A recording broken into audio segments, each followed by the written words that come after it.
tout le monde voulait être elle. C'était celle dont les parents parlaient à table, celle dont les dessins finissaient sur la porte du réfrigérateur, celle qui recevait les exclamations. Jamais le simple « c'est joli aussi ». C'était l'enfant parfaite, la préférée, celle qu'on avait choisie. Et elle a passé 40 ans à essayer de s'en libérer. Ce n'est pas une histoire sur l'enfant qu'on a ignoré. C'est l'histoire de l'enfant qu'on a choisi. Et pourquoi être choisi dans une famille qui choisit est une forme de blessure à part entière. Et ce qui s'est passé le jour où elle a échoué et ce que sa famille a fait ensuite, elle ne s'en est jamais remise. La psychologie sombre étudie la dynamique de l'enfant parfait depuis des décennies. Et ce qu'elle révèle constamment surprend ceux qui ont grandi dans l'ombre. Ceux qui regardaient cet enfant recevoir ce qu'il n'avait pas et qui pensaient qu'il avait eu une meilleure vie. Ce n'était pas mieux, c'était différent. Et différent, dans une famille qui s'organise autour d'un enfant choisi, signifie quelque chose de très précis. Cela signifie que dès le plus jeune âge, la valeur de cet enfant, dans son propre esprit et dans celui de sa famille, est conditionnelle, pas basée sur qui il est, mais sur ce qu'il produit. L'enfant parfait est aimé plus ouvertement, mais il est aimé pour quelque chose, pour ses résultats, pour son obéissance, pour sa capacité à refléter l'image idéale que la famille veut voir d'elle-même.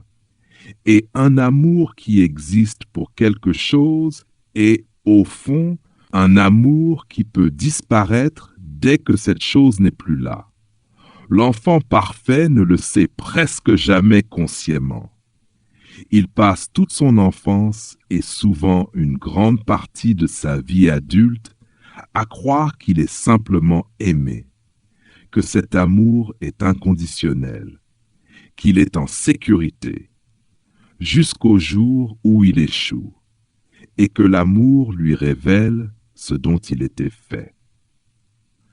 La psychologie sombre identifie 5 mécanismes dans cette dynamique, tous invisibles, tout ressenti comme de l'amour et rarement reconnus comme des blessures avant l'âge adulte. Le premier est le remplacement de l'identité. L'identité de l'enfant parfait se construit de l'extérieur vers l'intérieur.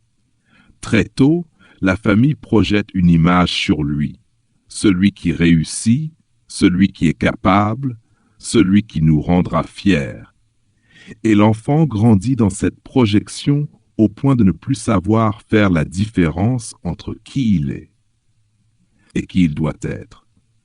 À l'âge adulte, il ne s'est souvent jamais posé la question la plus simple: qui suis-je quand je ne suis pas en train de jouer un rôle? Le deuxième est l'approbation conditionnelle. Chaque interaction devient un échange. Réussis, tu reçois de l'amour. Brille, tu reçois de l'attention. Excelle, tu reçois une identité.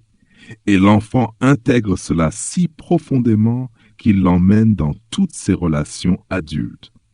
Il devient quelqu'un qui ne peut recevoir l'amour que comme une transaction. Quelqu'un qui ne peut pas croire qu'un amour sans condition soit réel. Le troisième est la prison de la performance. Sa place dans la famille dépend de sa performance continue. L'échec n'est pas juste un échec, c'est une menace pour son identité, une menace pour la fierté familiale, une menace pour toute la structure construite autour de lui. Il ne peut pas échouer librement, il ne peut pas être moyen, il ne peut pas être vulnérable sans faire vaciller quelque chose que la famille a besoin de maintenir. Le quatrième est la suppression des vrais besoins. Très tôt, il apprend que ces vrais besoins sont dangereux. Les besoins qui ne peuvent pas être satisfaits par la réussite rendent la famille mal à l'aise. Alors, il les étouffe. Il devient extrêmement compétent, extrêmement autonome, extrêmement contrôlé et profondément silencieusement seul. Une solitude particulière, celle d'être admiré sans jamais être réellement vu. Le cinquième est le miroir du frère ou de la sœur. L'enfant parfait n'existe pas seul, il existe en contraste. Son identité est construite face à celui qui a été moins choisi. Il ne l'a pas demandé, il ne l'a pas créé, mais il le porte comme une culpabilité, comme une obligation, comme une dette silencieuse. Elle s'appelle Isabelle. Elle a 42 ans. Elle a grandi avec 2 frères et sœurs, Marc et Élise. Dès l'âge de 6 ans, il était évident qu'elle était exceptionnelle, brillante, capable, facile à aimer, facile à admirer. Elle est devenue le centre autour duquel la famille s'est organisée. Elle a reçu l'attention, la fierté, la chaleur, et quelque chose que personne n'a jamais nommé, le poids. Le poids de prouver que la famille était réussie. Le poids de porter l'image de ses parents. Le poids de la confusion de son frère. Le poids du silence de sa sœur. Et elle l'a porté. Parfaitement. Pendant 36 ans. À 38 ans, son entreprise a échoué.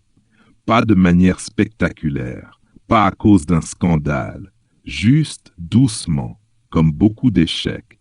12 ans de travail ont disparu, 41 employés, partis, et avec eux, tout ce qu'elle avait construit.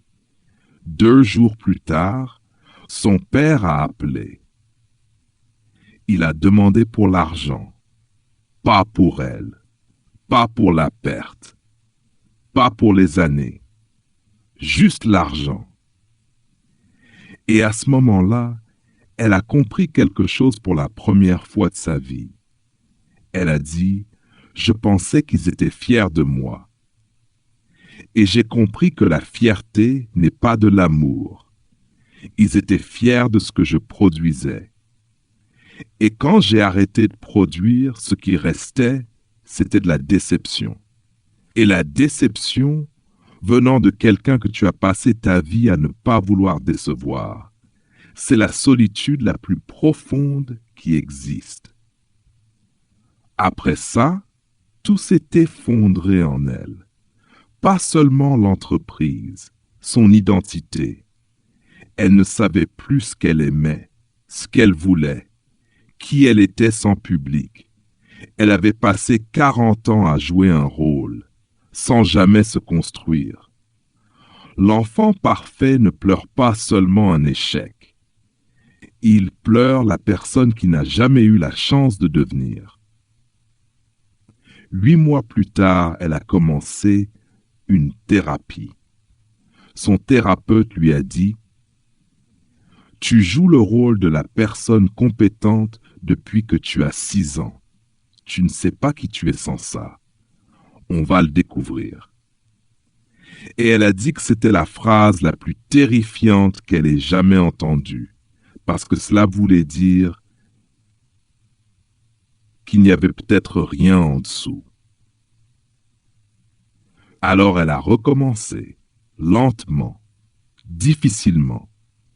Elle a appris à être ordinaire, à ne pas savoir, à se reposer, à exister sans le mériter, à dire je ne sais pas sans le cacher.